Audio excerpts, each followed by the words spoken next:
Testing, testing, testing, testing, testing, testing, testing, testing, testing. Yeah, we're good. All right, cool. So we'll just talk at like a normal-ish volume, slightly louder than normal. Yeah. Back in the car, Saber Martial Arts Karkasst. Woo, Karkasst. Do you That see my cord back here? I sounds put like that black cord like right here. So Karkasst sounds like a Star Wars planet. That actually does sound like a Star Wars planet. Karkasst. There's got to be an H or something in there too. Khasst. Welcome back to Karkasst. Yeah, and that's free, Lucasfilm. You may use that. So, Alan, you're Chewie, so you're supposed to tell me when to exit. Oh, that was good. Ooh, I gotta tell Bede that you are actually pretty good at that. Yeah, just pretend that you gargle. Oh, man.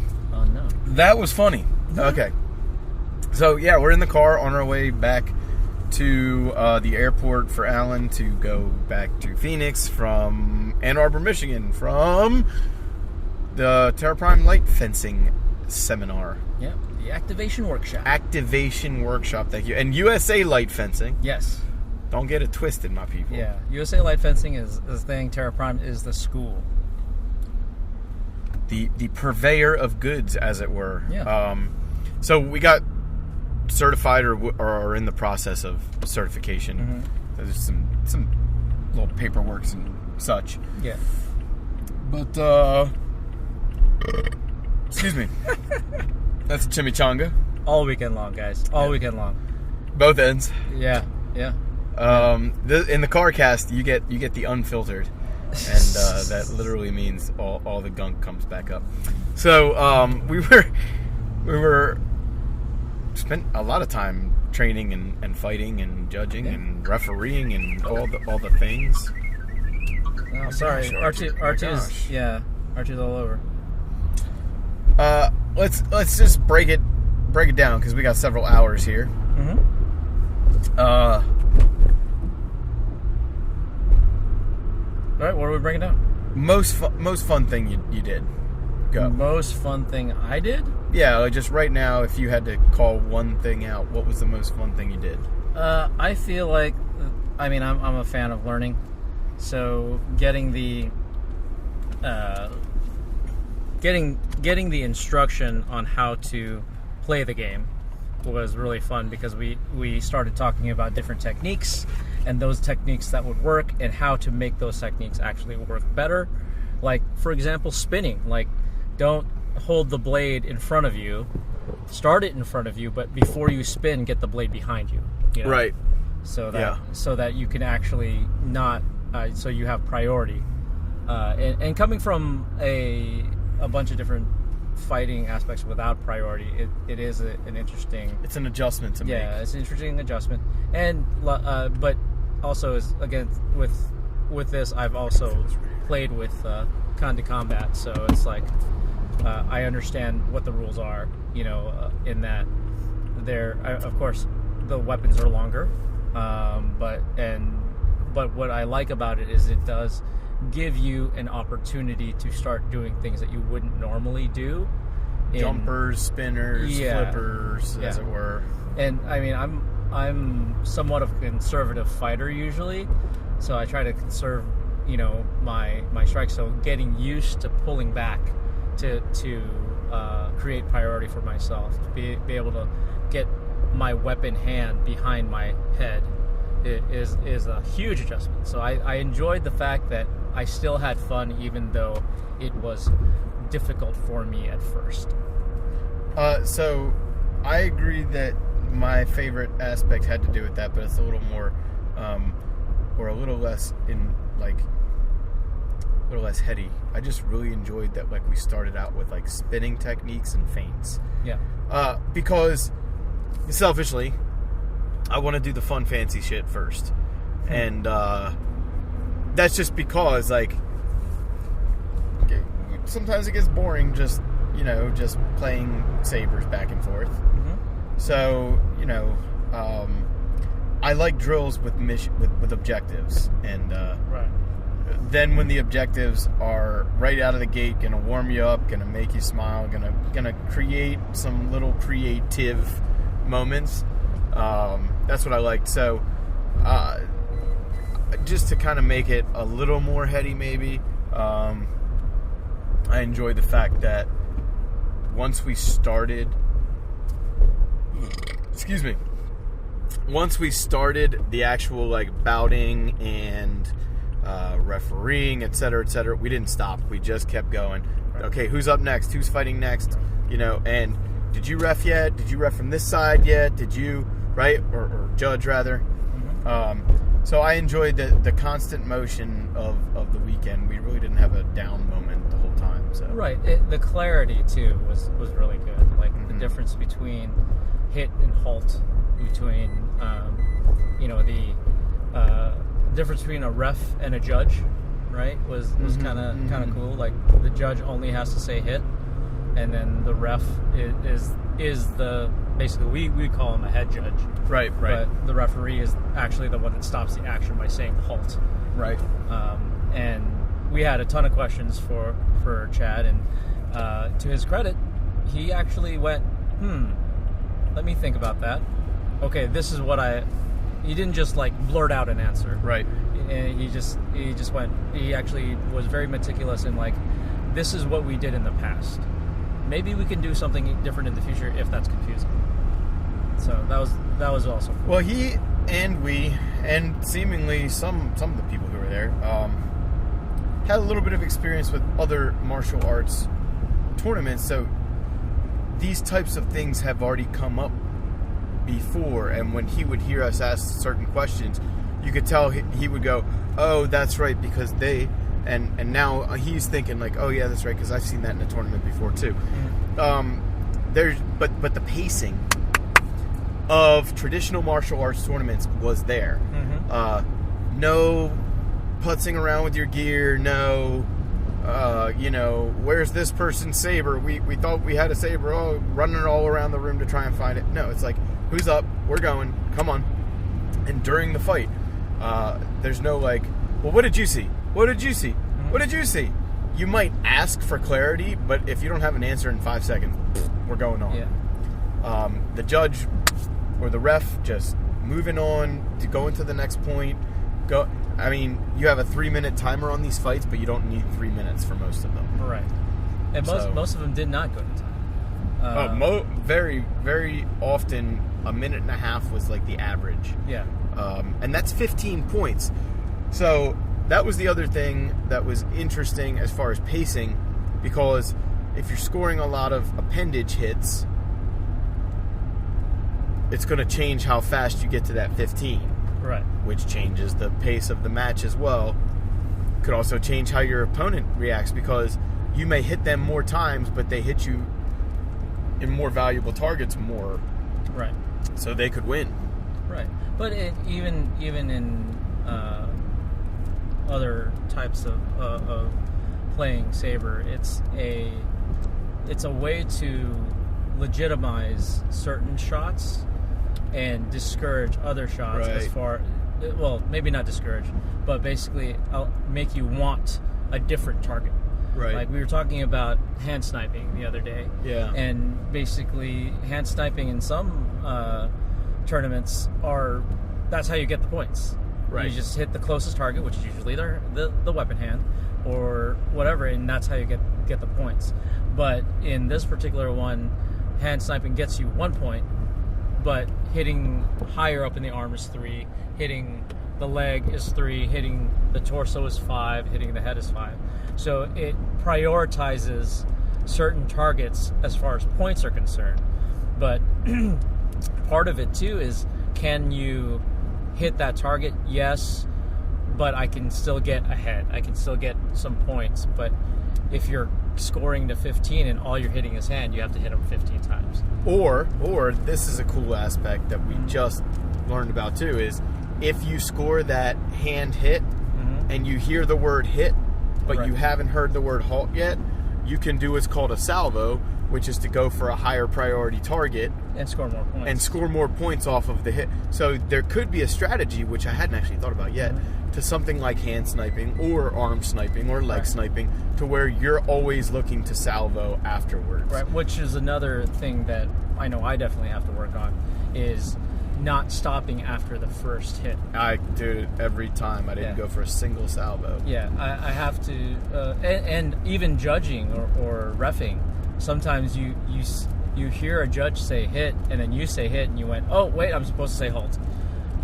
So that's all part of the thing, and to hand motions, and remembering whose score is which. Yep. Yeah, I found it, because of that scoring, it's hard to do by myself. Right? Oh my gosh! Like I usually near impossible. Yeah, usually you could judge by yourself, but you'd need a timekeeper. You'd need a scorekeeper. Exactly. And the scorekeeping is really all that. For it's me. Simple arithmetic. But I'm not that type of Asian, so it's kind of the big thing. I numbers do not stay in my head. So like if we're actually doing it, like a designated timekeeper is very paramount. Critical. Yes, you can use your phone in your hand, but that stops you from calling. Well, and Chad even said to us, not just us, but like somebody who would be judging would be like, "Oh, I'll keep time." You can't. You're judging. Yeah. In other words, you have a job. You have to focus on only that job. Right. Which I like. Because, I do too. Because also if you're timekeeping, you're judging, and you're doing a call, and somebody says time, it will take you an extra second or two to stop. Aside from like maybe pee-wee leagues and such, when did you ever go to a martial arts tournament or a sporting event where the coach kept time and also kept score and also judged? And never, not once. Right. There's always at least one person for each role. Right.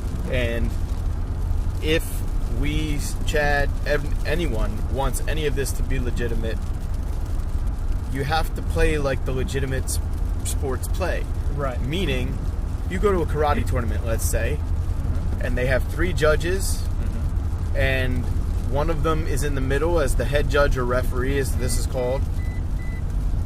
Then on the side, you see somebody with a notepad and a stopwatch, right?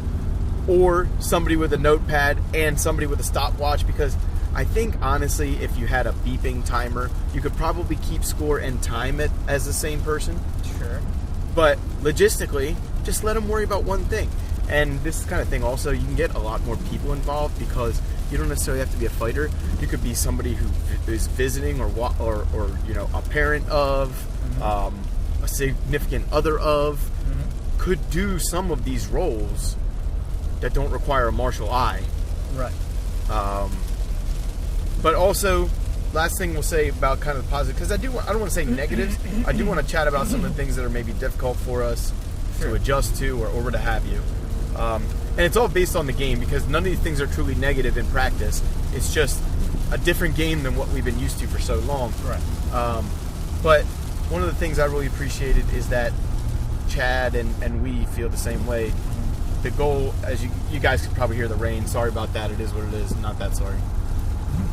Very concerned about increasing the median experience level of the community. Right. And so you can actually still, even as a beginner, score high. Right. Even by your target priority, but not necessarily more often. Right. So really, if you're really good at this and you score a salvo or you score a headshot right away, that's 5 points. Right. You don't have it's not a slog to get to 5. It's not and you only go to 15, so that's 3 headshots or 3 torso shots. 3 torso shots. And if your technique is good, even if you only have a couple of different techniques and you're still beginning, you could still actually beat somebody that's been playing for a while. Well, you and I mean, we didn't win the majority of the matches we fought in. Right. We scored. And there were probably times where we scored more times than the opponent, but not the higher priority targets. Or would stop after we felt our leg get hit and not try and parry that salvo strike. Exactly. And that's the biggest lesson Don't drop your sword till you hear the word halt. Right. Don't say on guard. Make sure that you block that headshot or that torso shot. Yeah. Because it's very important, especially when that rule exists, to see what the pace of the fight is like. Because the pace of the fight will go faster if you keep on getting hit with a salvo. Right. Right. So yeah, it's a very, very important part of the game. Okay, so things to adjust to. Sure. Obviously, arming in and of itself, both as the expository action as the engagement, and simple arming in between priorities. It is definitely an adjustment. It slows the pace of the fight down just enough. Yeah. It's not like you have a huge amount of time to parry and riposte and all these things. You do still have to keep a pace. But this is something that we all have to watch out for, is that pace and that rhythm feels so good that we can get really out of control quickly. Yeah. You start thinking because your shots are being parried, you have to go faster.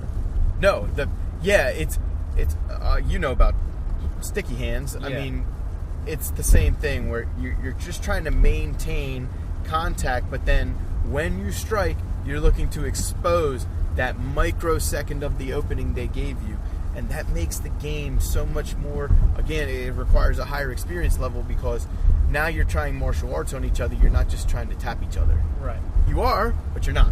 Right. So yeah, like forcing yourself to defend, but also rearming between the defenses. Yes, I parried, but now I can't just cut his arm from my parry.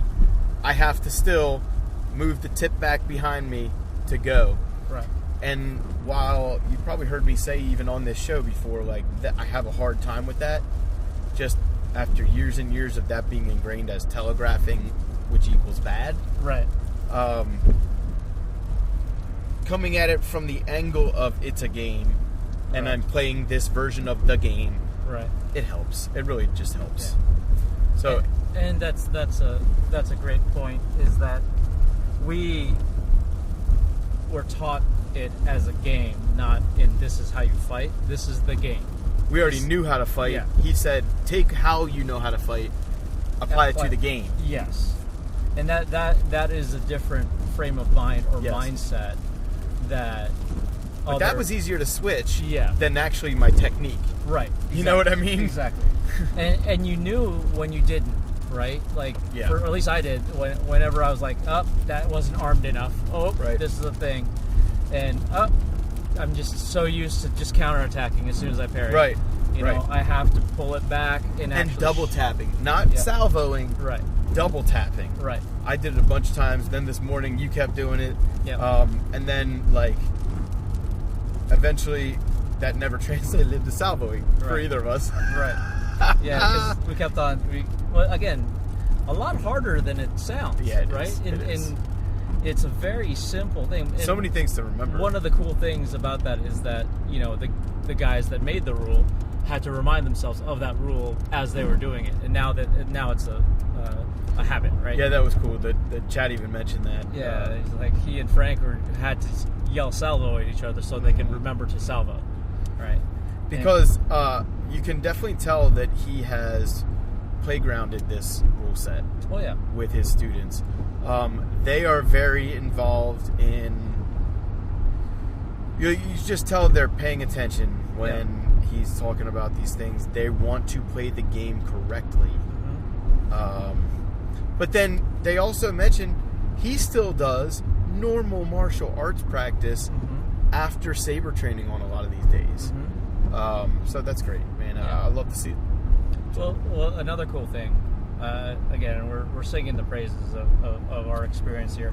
Well, yeah, we dipped low and then we went right back Yeah. up, didn't we? But another cool thing about it is that the way that he teaches his forms funnels into the game.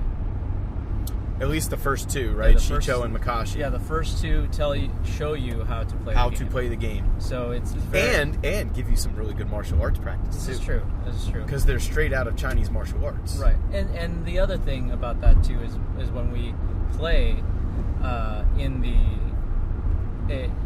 standings of the Dulan matches, right? Is that there is a standard that's being set as far as like what is correct technique versus incorrect technique, Right.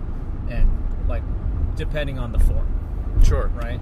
That maybe we'll tack that on as an honorable mention of favorite moments, because Chad actually opened up the whole experience by just teaching us a couple of his kata. Yeah. So or Dulan, Mm-hmm. and I think.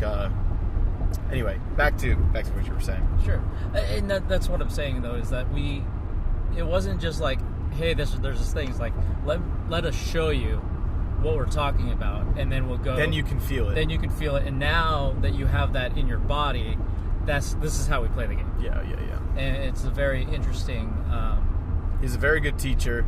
Yeah. Not that we thought otherwise, but it turns out he's a better teacher than we thought. Yeah, and again, people in person are always different. Always, as well. I'm always looking to be pleasantly surprised, though. So, Yeah. That's good. Yeah, and I did appreciate Saber Valhalla. Even. Yeah, we had it like 3 days in a row. Yeah, it was great. We fought, then we feasted. It was great. So, let's see. Maybe some more adjustment things.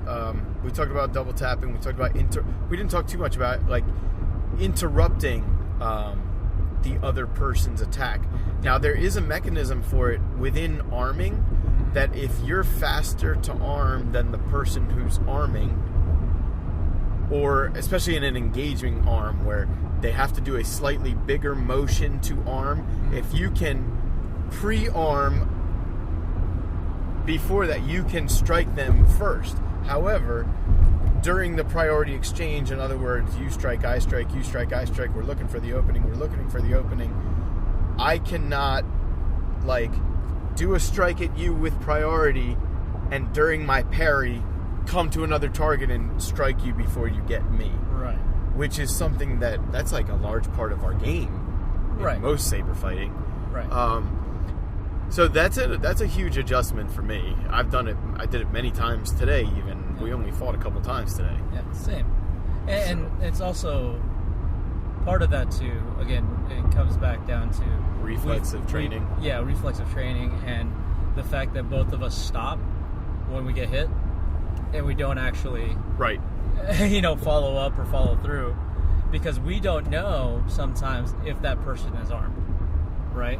Because we're just in it, and we don't know. We know that Certain. I'm trying to pay attention if I'm armed. I don't give shit if they're armed. Yeah, exactly. Well, that's what I'm saying, is that it will take much more practice. Yeah. Which is a positive thing, because that gives you a reason to practice. Every time you practice, you can only get better at the game. Well, okay, I shouldn't say you can only, but you should only get better. Right, and then I do like the fact that we can do this, and it's very transferable to other things, because we've talked ad nauseum about like how we feel about saber tag, right? Is like eventually you're just bored. Eventually you're just starting to... Unless you're doing it as a martial exchange. What does that mean? Well, a couple of martial artists trying to show their style. Yeah. Well, that's what I'm saying. Is but that's not the way it happens. But that to me is no longer saber tag, right? That now you're actually showcasing martial arts. Right. Yeah, saber tag. In my lexicon, my definition in my head, it's become a negative connotation for you. Yeah, correct. It hasn't quite reached that point for me yet. But Okay. you also go to more of these events than I do, Right. And suffer. Correct. Right, but you watch more of this than I do, and suffer. I know. I know. You had me the other night. But, I was like, what are you doing? Why are you adding to your own misery? One requires a plane ride. One does not. Right. But that was not this event. This event was not suffering at all. Well, I think, too, it was because also when you're fighting in this, it stays fun because you're like, you got me. right? Yeah. You know that like when you get hit in this, it's not because they were faster or stronger or whatever. It's they've played it enough times that they can change their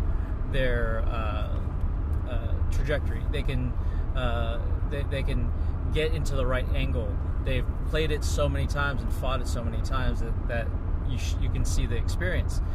But at the same time, you still have a chance. Right. It's not like, okay, let's throw fencing under the bus.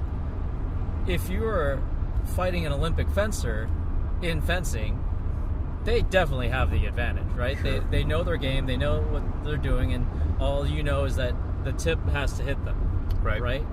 But an Olympic fencer knows exactly how long their distance is, how long their stride is, how long their measure is for what they're doing, and they know how to invite you into those traps. Whereas in this, there are those things still, but they're not as what's it called? The learning curve is not as steep, right? Because especially if you come into it with more with training beforehand, you know how to do it. Now apply it.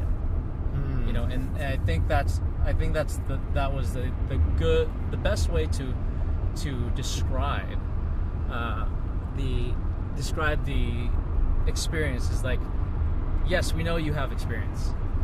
You need to take it and apply it in a different way instead of this is how we do it. This is the only way to do it. There was everybody that we fought was always smiling at the end. They were always very much like, oh, that was awesome. Even if we won or lost, right? Right. It was like, oh man, you got me there. Oh, you know what? There's something that happened there I saw. And it was not like in any like egotistical way. It was just like, oh yeah, that's cool. Yeah. You know what?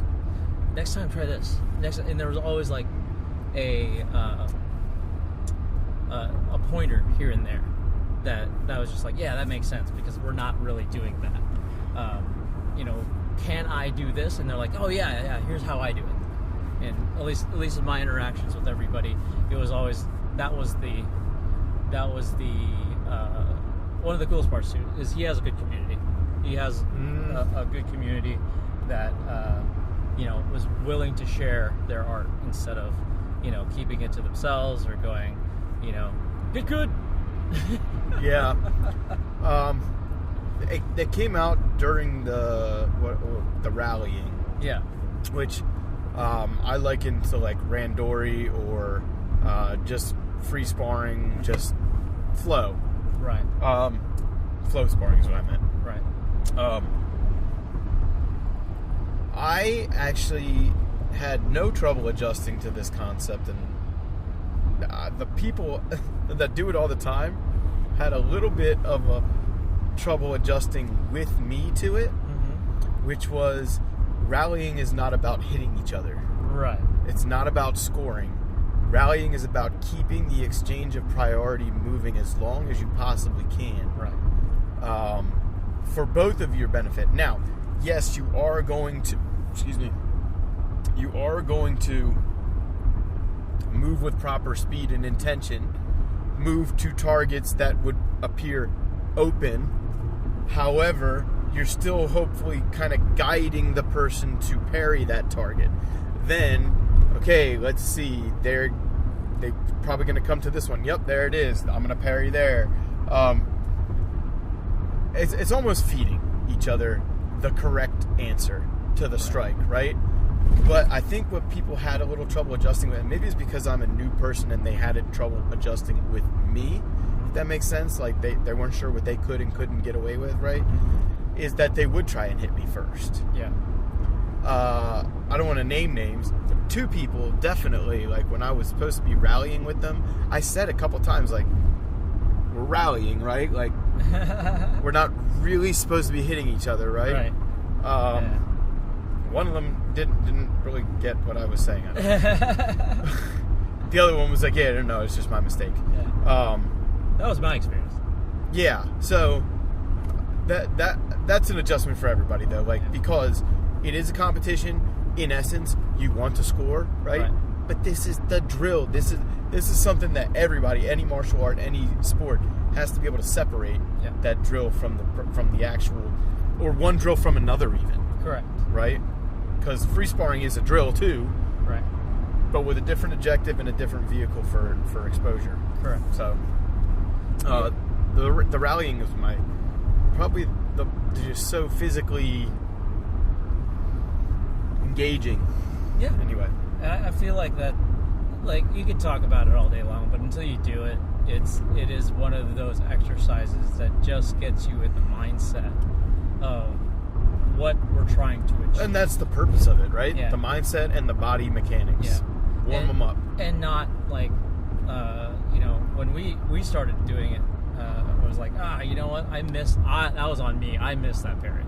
I was like, my sword was too high, or my sword was too low, or I was thinking about me instead of you. And this morning when we were rallying, and then when we sparred and stuff, I was not thinking about. I was thinking about, because he said, "Oh, I'm going to have you two ref today," meaning the head honcho position. Yeah. And so that's where my brain was at when I was not in the fight. I was thinking about. Yeah. And then I would have to be like, all right, okay, I have to score something. And, I think I got 8 or 10 points or something like that. Awesome. But, I mean, it's one of those things where I don't care about that, man. I'm just trying to get out of this fight so I can focus on what I really need to do, right? Right. So, yeah.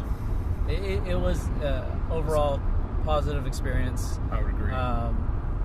I feel like more, and this is my, again, personal opinion, not necessarily, indicative of Saber martial arts, but I am the Senate. No, the more Saber organizations should have something like this.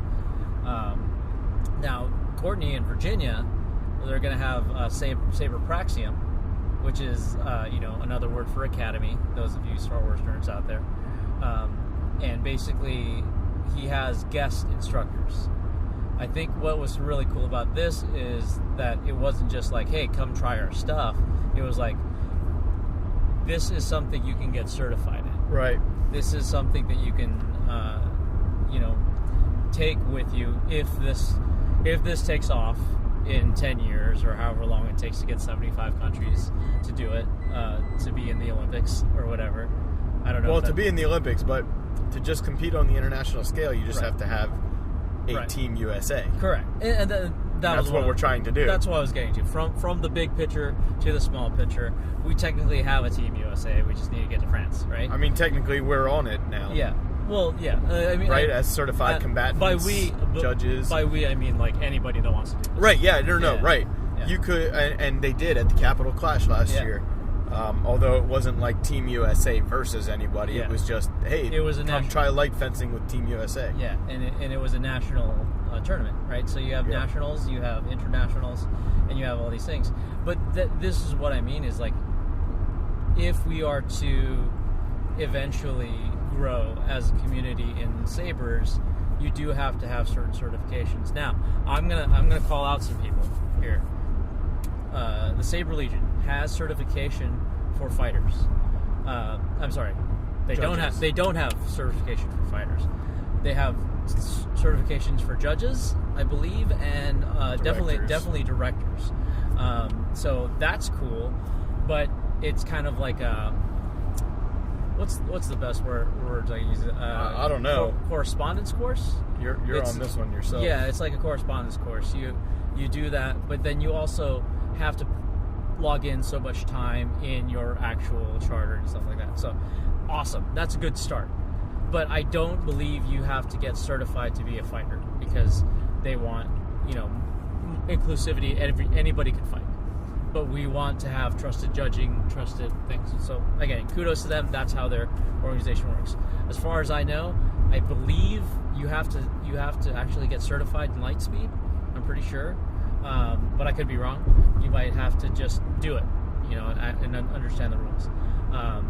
And then in Ludo sport, I'm pretty sure you have to take an instructor's course in order to judge and go through that. And I believe you have to go through a certain amount of hoops to even be a fighter. So more stuff like this will help people. I hate to use the word legitimize, but legitimize the experience. Yeah. Right.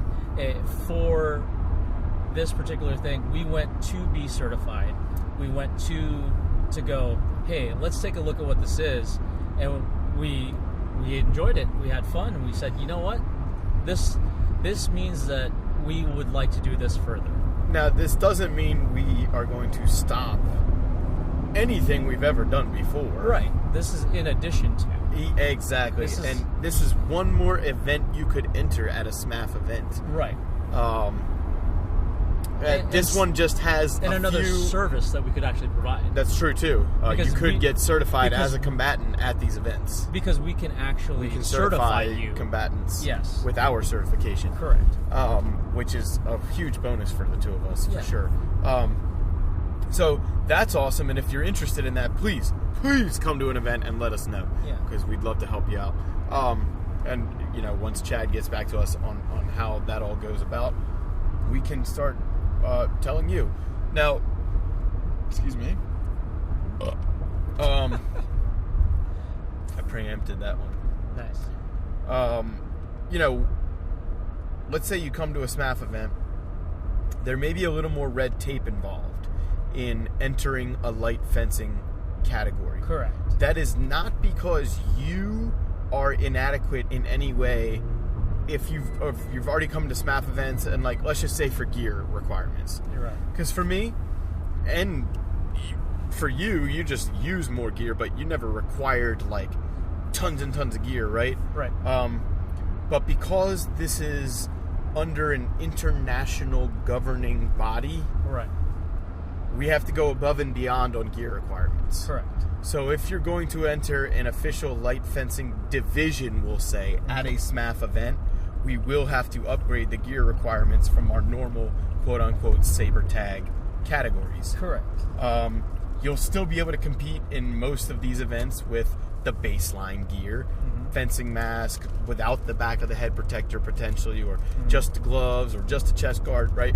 But if you're going to do light fencing in our events, because we're certified and we have a standard to uphold within our own certifications, you're going to have to follow that standard as well. So absolutely. And look, I'm eating my own medicine right now as I talk, because I showed up with the gloves, a helmet, and a chest guard.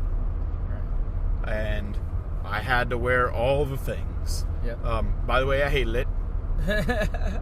But it also made me think, okay, how can I adapt my own kit now or whatever to make it so I don't fucking hate it.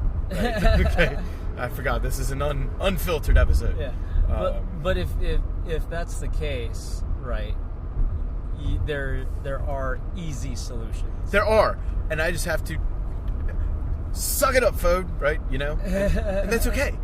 But I can adjust later. Yeah. If I don't compete anymore, but if I wanted to have fun or compete in a different division, I just remove the pieces of gear that I hate the most. Right.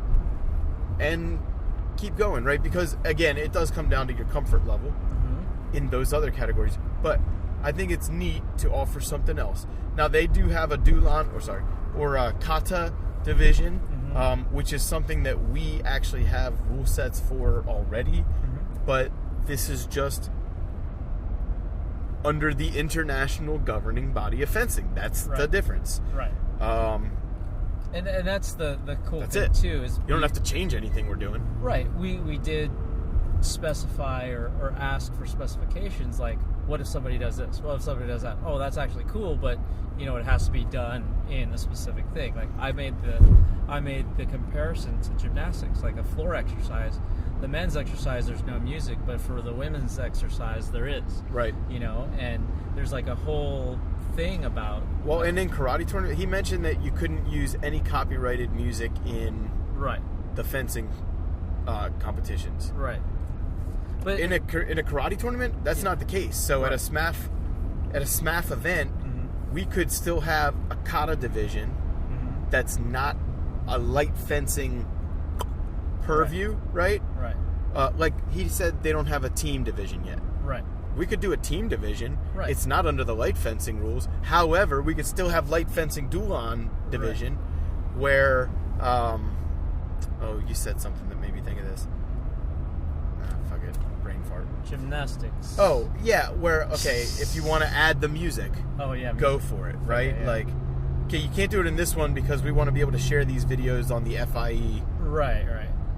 media. Yeah. However, if it's just on yours and you have, whatever disclosures you have, then you can do the thing. Right. So anyway, just the red tape thing is kind of like, there's a little bit of it, Yeah. but it's not uninclusive. It's not like we don't want you to participate. You just, certain conditions do have to be met because we have to answer to somebody else. Exactly. And that's the biggest part of it, is that there does have to be a litany of exceptions and rules and things like that. And Chad will be the first one to tell you some of them are more of a headache than they're worth. But you still got to go through it. And a lot of it is because certain things happen in other sports that they had to address. Right. So even though the rules themselves are simple, everything else around the rules have to be addressed. The infractions, there is a litany of infractions, and probably all of them have a story attached to them. I would say. And it's like, okay, well, these are things to look out for, but in the end, if you took those all away, and what was our slogan? Don't be a dick, right? Is basically what it is, right? You have to do this, but in order to maybe, if there's a language barrier, or if there's a thing, that's where the colored cards come in. That's where the hand gestures and things come in, so that even if you don't know, American English, at least you know that I held a 3 out, you scored 3 points. Right. I held a 5 out, you scored 5 points. That sort of thing. Or like, hey, you're hitting too hard.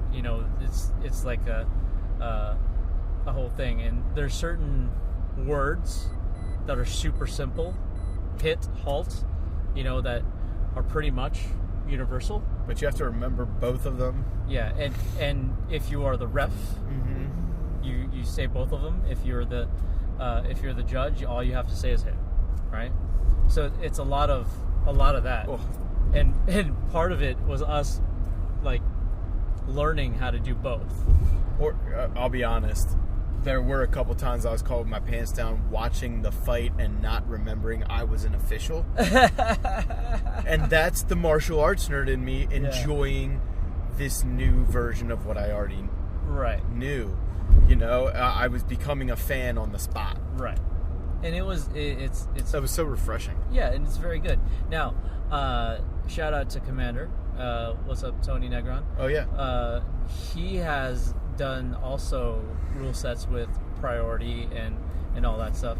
I believe it's slightly different. I'm pretty sure it's slightly different. But I feel like his students would do really well in this because they're used to arming. They're used to doing that stuff.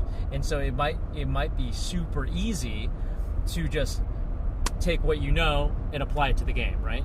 And I think that's the case. Take what you know, apply it to the game, because that's all we really do in lightsaber, right? We take what we know. If I've done kendo, I apply it to my lightsaber. If I do this, I've done Hasbro. Yeah. If I've done Hasbro, I apply it to my lightsaber.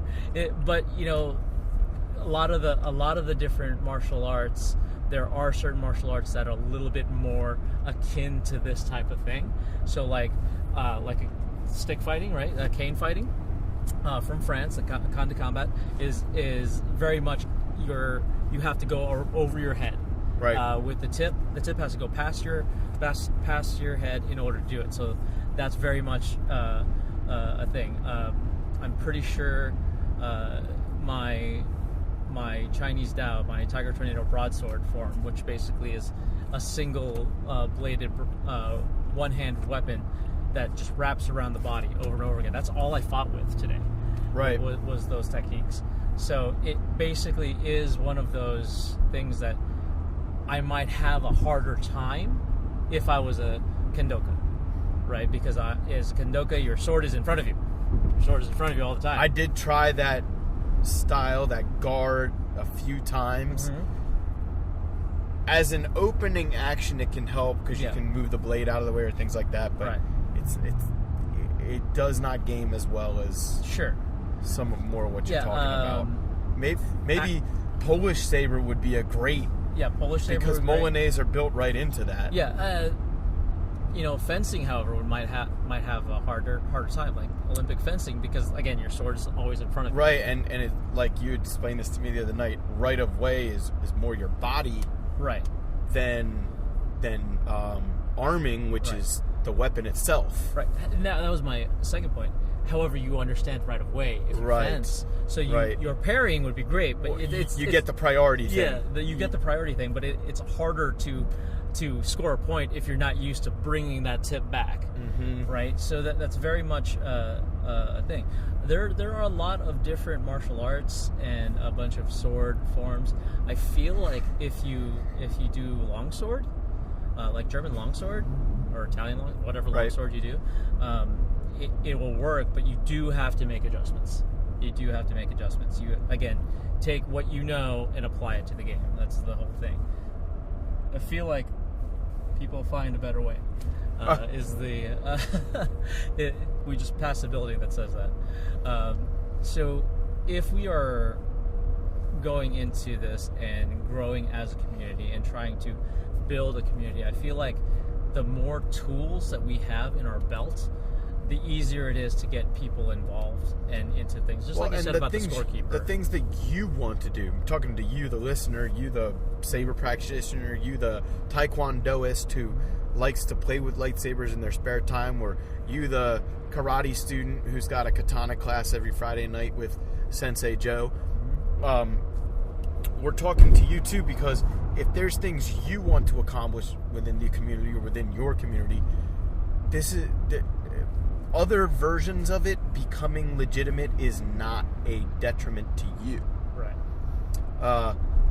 There's vert skateboarding. Helps you. Right. There's vert skateboarding. There's street skateboarding. Right. There's longboarding. There's downhill. Right. There's all these things. Yeah. And I'm just using that as an example to say, you might not like the half pipe, but you might love grinding the bike rack. You know what I mean? Or so forth and so on. So this is like. This might be the vert course, right? And what we usually do might be the street course. And then what, XYZ organization does is your downhill version. That's all acceptable, and that's kind of... Another thing that I gathered from this weekend was the acknowledgement that all these other versions are still valid. We're just trying to accomplish this goal with this objective in this way. And again, the more of these things that happen means the more people are doing it, and the more people are doing it makes it easier for us to do more of it. Because it's in the minds of the general public, and and that's one step closer to... So now USA Light Fencing gets their first international competitions in, right?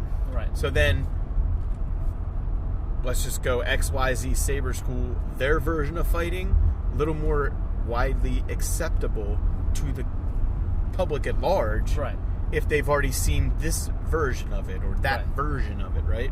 But let's be fair. If we're all staying in our caves doing our saber tag the way we're doing it, nobody's going to see us. And nobody's going to join us. And Saber Legion, you guys are doing great with your population. Hell yeah. Lightspeed too. Ludo Sport, you're all doing great. We can all do better. And that was my point. But we can all do better, and we can all embrace each other's differences. Mainly, that's, again, I know it's not about us, but I'm going to make it about us. Let's do it. It's our podcast. Fuck them. I'm going to say Sabermania 2025, Memorial Day weekend. Come out, play with us in LA.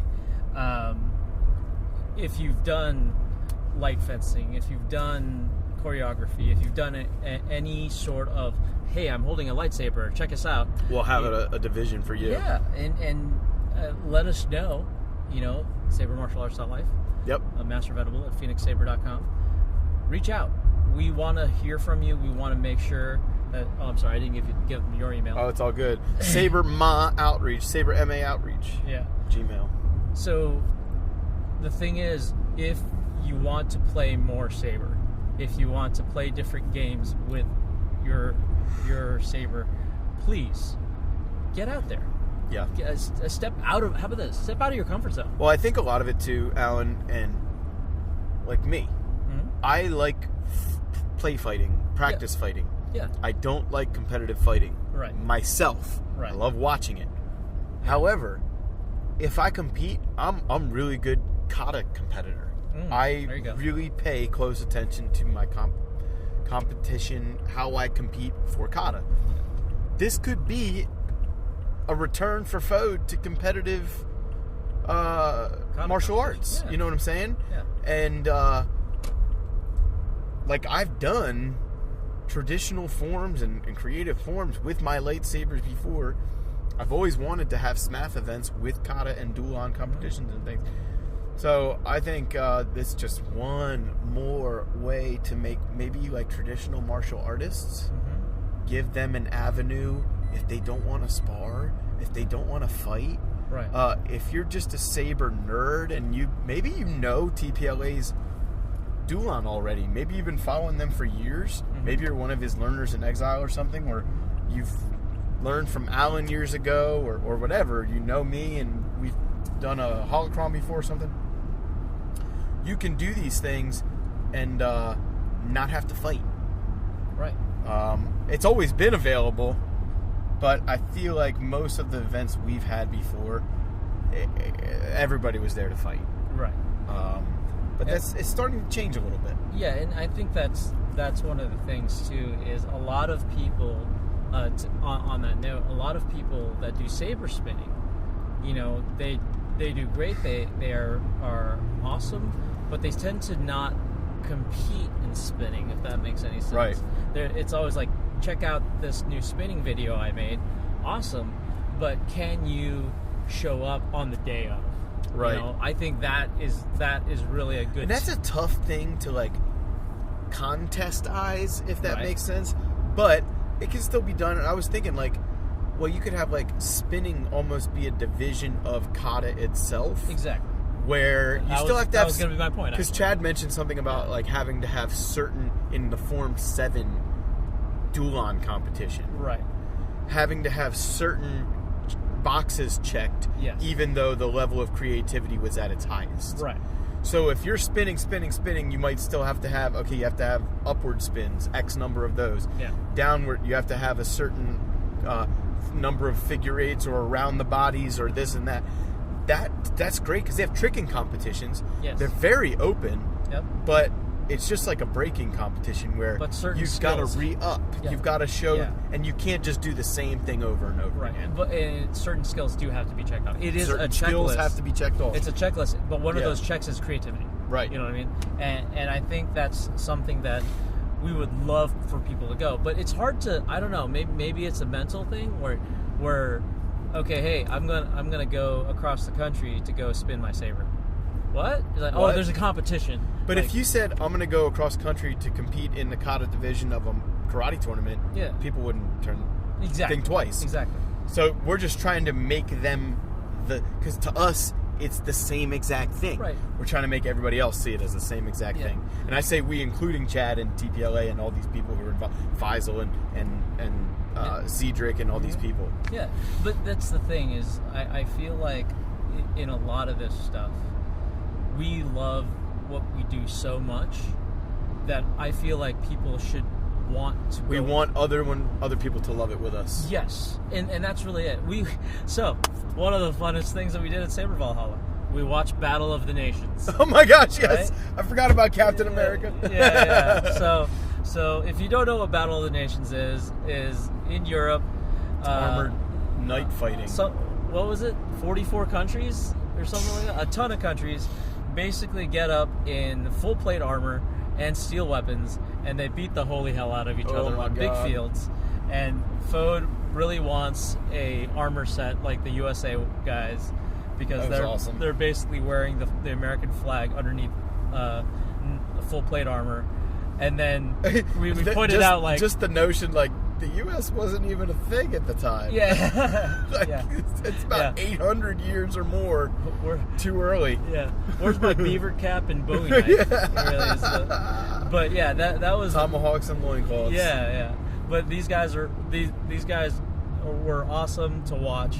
But what I was looking at after all the action was the amount of people watching them fight. And there's enough people, including you probably, that would enjoy it, that want to watch a bunch of guys smack into each other in metal armor and weapons. And it's one of those things that I want us to eventually get to that point where we are like, hey, we're doing sabers. Oh, yeah, great! Let's go watch it. We're selling popcorn and provisions for the saber fights. Yeah, and I think that's with venues. You know, we are slowly, I feel, slowly getting to the point where we are in other venues. For example, Phoenix Wushu Nationals. Again, making it a plug about us. Saber Martial Arts will be holding a tournament there. So Phoenix Wushu Nationals is in March of next year, and so all the M months for me is March, May. I believe TPLA will have a presence there as well again. Oh, awesome! Potentially, maybe. I mean, I'll be there. Right. But there's also Capital Clash is going to happen again. Capital Clash is an actual USA fencing. Correct. In Washington D.C. in January. Yeah, it's a national tournament for USA fencing, but because USA Fencing and USA Light Fencing is involved. You know, these guys are technically one and the same, or in the process of becoming one and the same, right? USA Light Fencing, a division of USA Fencing. Correct. So that's the whole idea, right? I want to take this and put it on bigger scale, bigger arenas. Who knows? Maybe one day light kendo. Yeah. I mean that's the beauty of it, right? There are so many divisions and so many things, but because we have the technology, we can pull that off. Yes, I understand that not everybody has like an extra few $100 to travel or a few $1,000 to travel or the gear and stuff like that. But if you work toward it, eventually, like in martial arts, eventually you'll get to that point and be like, okay, this is the year I go do this. Right. Same thing that you would do if you wanted to actually, I don't know, go to Vegas or go to any vacation destination. You know, if you wanted to go anywhere, it just takes time and effort and energy and investment of that time, effort, and energy to make it reality. Yep. So this is part of our time, effort, investment is to do more stuff like this certification workshop and activation workshop. And, you know, if you have a Saber school and you're listening to this and you got this far, first of all, thank you. Yep. But invite us. Let us know you're having it. We'll see if we can make it. And if we can't make it, maybe we'll get certified in your style. You know, maybe that's how that works. Because if we are to be a network of Saber martial artists, which is basically what we're really looking for in the Saber martial arts world, we should know each other. Yep. You know, we should be able to recommend each other to each other. Well, and you and I, we did a bunch of videos the other night. Mm-hmm. Those videos, honestly, many of them would not apply to light fencing per se. Correct. However, you know, somebody who does light fencing, we'd be happy to go to your place or for you to come to us or online or whatever and share that with you. You share yours with us. You don't even have to share with us. We will share with you. Right. That's kind of a thing we do. And it just all the versions are good. Yeah. Hey, you know what? We said it before. The nerd that you're laughing at swinging their lightsaber in the park is training. So why are you laughing at them? Yep. They're training and you're not. Yep. You know? Or maybe you laugh alongside of them because you too are a nerd. That's very important, because if you're both training, then you're doing great. Well, I think we should hit the pause button for now. Okay. We'll We'll check back in a few minutes. Maybe we'll change up the topic a little bit. But yeah, I mean, I would say that's a pretty comprehensive wrap up of what we experienced this weekend. Yeah. So, listen. Thank you for listening. Listen. SaberMAOutreach@gmail.com. Listen. MasterVenable at PhoenixSaber.com. Listen. TerraPrimeLightArmory.com. Excuse me. And I would definitely say, at the very least, find out who, where, when, why you can pick up your Saber and try something out. So, without further ado, leave us a review, share this, subscribe. Do none of those things if you don't want, but know that you will have 7 years of bad luck. And bring your own Saber. Stop cursing people. This party's over.